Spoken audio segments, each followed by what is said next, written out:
토트넘의 득점과 실점 장면 모두 한 선수와 밀접한 관련이 있습니다. 바로 벤탄쿠르입니다. 벤탄쿠르가 천국과 지옥을 모두 경험한 이유는 무엇일까요? 아스톤 빌라의 4-2-2-2 중앙 밀집형 대형에 대항하여 토트넘은 강도 높은 압박으로 상대의 발밑 빌드업을 강력하게 저지했습니다. 상대 4명의 미드필더를 상대로 기존의 3명의 미드필더의 반더벤까지 포함시켜 중앙에서 수적 동등을 만들고 텔과 쿠더스가 최전방에서 상대 센터백을 압박할 준비를 했으며 포로가 상대 좌풀백 압박과 후방 수적 우위 형성 사이에서 타이밍을 쟀습니다. 이를 바탕으로 텔이 패스 길목을 차단하며 골키퍼에게 압박을 시도하면서 상대의 좌측면 빌드업을 유도했습니다. 빌드업 능력이 출중한 콘사의 영향력을 낮추고 싶었던 것입니다.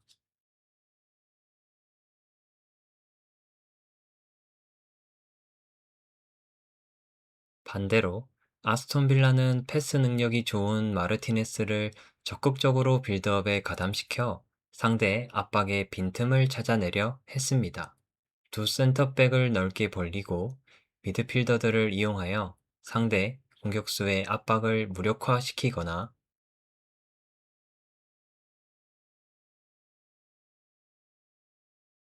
상대 우풀백이 압박하러 내려오면 후방에서 2대2 공중볼 경합을 시도했습니다.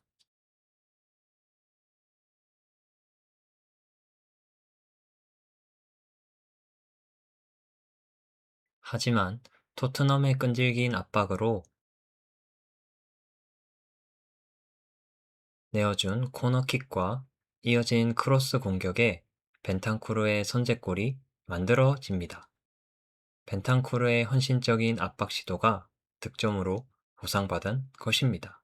하지만 시간이 흐를수록 토트넘은 아스톤 빌라가 낸 문제들을 해결하지 못하며 동일한 방법으로 두 골을 허용하고 패배하고 맙니다. 아스톤 빌라가 낸 문제는 무엇이었을까요? 첫 번째 문제는 중앙 지역에서의 수적 우위입니다. 아스톤 빌라의 4-2-2-2 대형은 측면의 넓이를 포기하는 대신 중앙 수적 우위를 기반으로 중앙을 통해 빌드업을 하는 것이 주 목적입니다. 토트넘은 이에 대항하여 공격 지역에서는 반더벤을 이용해 강력한 압박을 시도할 수 있었지만 중앙 지역에서는 말런과 개상의 뒷공간 침투를 대비하기 위해 포백을 유지해야 했습니다.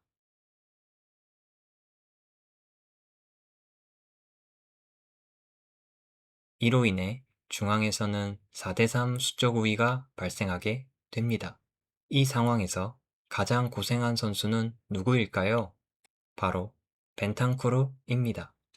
중앙과 왼쪽 하프 스페이스에서 활동하는 맥긴을 팔리냐가 마크했다면 벤탄쿠르는 라인을 올려서 상대를 압박할 때는 한층 위에 있는 카마라를 압박하고 수비 대형을 유지하며 자리를 지켜야 할 때는 한층 밑에 있는 로저스를 마크해야 했습니다.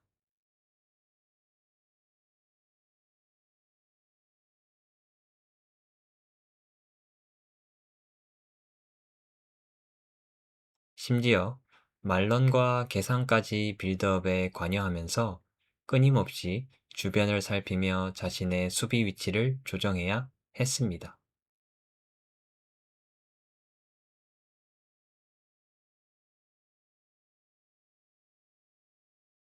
이러한 구조적 문제로 인해 오나나에 붙어 있는 시몬스와 맥긴에 붙어 있는 팔리냐보다 체력 부담이 높을 수밖에 없었습니다. 또한 수비 지역에서도 상대의 풀백이 공격에 가담하면서 발생하는 센터백과 풀백 사이의 갭도 커버하면서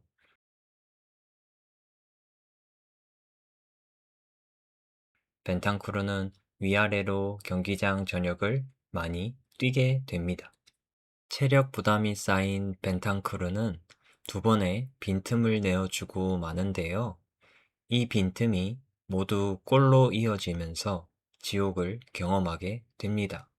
공격 지역 우측면에서 측면으로 빠진 계상과 언더래핑 또는 오버래핑으로 공격에 가담한 캐시가 하프스페이스에 침투하면서 생긴 하프스페이스 근처 공간에서 상대 미드필더 로저스가 시도한 슈팅과 후반전 같은 위치에서의 부엔디아의 슈팅을 차단하러 나가지 못하는 벤탄쿠르입니다.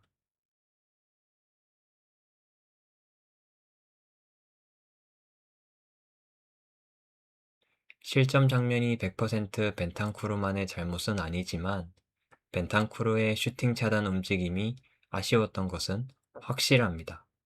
벤탄쿠르의 다리가 굳은 이유를 우리는 이미 알고 있습니다.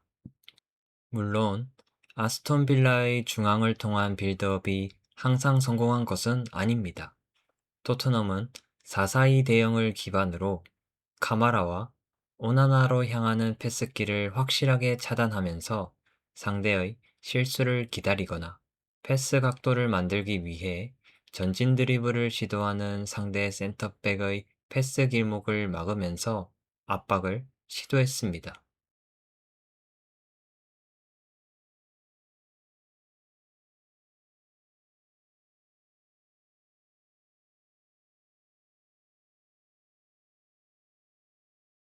상대의 실수와 성공적인 압박으로 좋은 역습 기회를 만들었지만 마무리 공격의 퀄리티가 아쉬웠습니다.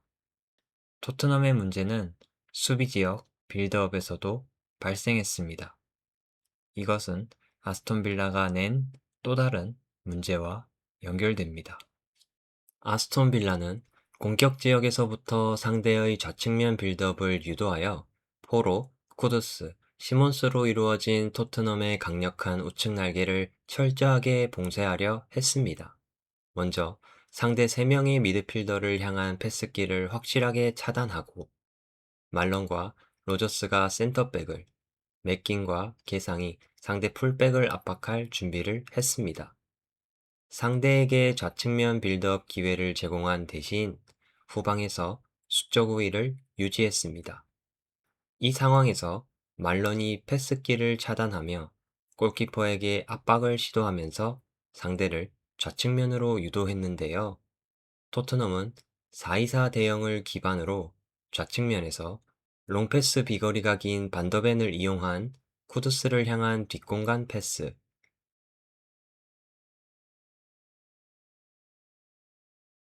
왼쪽 하프 스페이스로 이동한 텔을 이용하는 빌드업,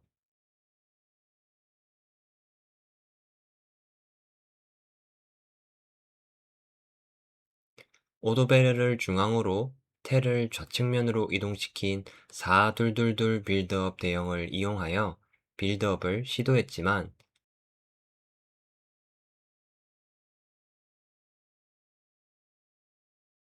텔이 볼을 지키지 못하면서 좌측면 빌드업보다는 롱패스 또는 강도 높은 압박이 예상되는 우측면을 통해 상대의 압박을 버틴 후 반대 전환을 통해 전진할 수 있는 기회를 만들었습니다. 결과적으로 아스톤 빌라의 좌측면 유도 압박이 성공한 것입니다. 토트넘은 중앙 지역으로 전진하면서 아스톤 빌라의 4-4-2 수비 대응에 대항하여 팔리냐 또는 벤탄쿠르가 수비 라인에 편입하고 풀백들을 전진시키면서 3-2-5 대응을 기반으로 상대 하프 스페이스를 공략하려 했습니다. 하지만 여전히 좌측면 스펜스 오도베르를 통한 공격은 지지부진했고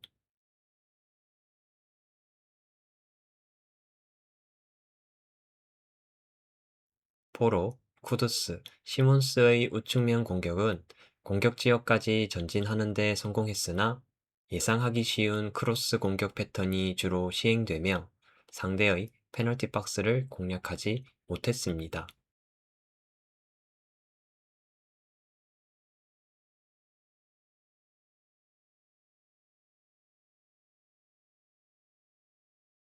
오히려 측면 공격을 시도하면서 얻은 코너킥과 롱스로인을 통해 좋은 기회를 만들었는데요. 이마저도 마무리를 제대로 하지 못했습니다. 아스톤 빌라는 4-4-2 대형을 기반으로 중앙을 통한 패스기를 먼저 차단한 후 상대가 측면으로 공을 전개할 때 밀어내기 압박을 시도하거나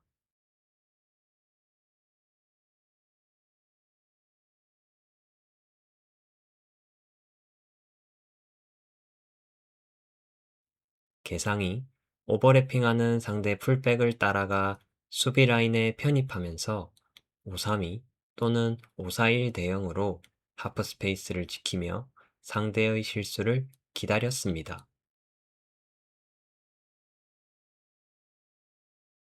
결국 토트넘은 1대1로 전반전을 마무리했고 후반전에서도 전반전의 문제점을 해결하지 못하면서 2대1로 홈에서 패배하게 됩니다. 토트넘은 안정적인 수비력을 바탕으로 승점을 쌓아왔는데요. 안정적인 수비와 빌드업의 핵심인 로메로가 경기에 나서지 못한 것도 타격이 컸지만 쉽게 예상 가능한 측면 크로스 공격 패턴과 좌측면 빌드업 약점을 상대에게 이용당하고 상대의 중앙 밀집형 빌드업에 확실한 수비 대응을 하지 못하면서 시즌 두 번째 패배를 당하게 됩니다. 부상자가 많은 상황에서 점점 한계에 봉착하고 있는 토트넘은 새로운 길을 찾을 수 있을까요?